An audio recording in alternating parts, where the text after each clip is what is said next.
আসসালামু আলাইকুম, welcome to রুকসানাস টুকিটাকি। মাছের মাথা দিয়ে সিমের বিচি রান্না করব। সিমের বিচিটা আমি ফ্রোজেন করে রেখে দিয়েছিলাম, আর মাথাটাকে সুন্দর করে ধুয়ে একটু লেবু দিয়ে মেখে রেখেছি, একটু হালকা হলুদ মরিচ দিয়ে ভেজে নিয়েছি। এখন আমি পেঁয়াজ কেটে একটু আদা বাটা, রসুন বাটা, হলুদের গুঁড়ো, মরিচের গুঁড়ো, ধনিয়ার গুঁড়ো, লবণ দিয়ে তারপর একটু পানি দিয়ে কষিয়ে নেব।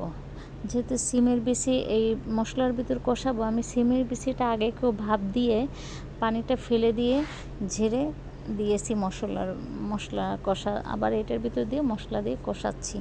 কষানো হয়ে গেলে তারপরে আমি সুন্দর করে একটা ভাজা ভাজা যখন ঘ্রাণ হবে, তখন আমি নেড়ে চেড়ে নিয়ে মাছ দিয়ে এখন একে একে করে মাছ দিয়ে দিব। মাছ দিয়ে তারপরে একটু ঝোল দিয়ে দিব, দিয়ে নেড়ে চেড়ে আবার ঢেকে রাখবো। এই যে মাছগুলো দিয়ে দিচ্ছি, এখন একটু নেড়ে চেড়ে ঢেকে রাখবো। পরে একটু জিরার গুঁড়ো দিয়ে নাড়াচাড়া দিয়ে দিব।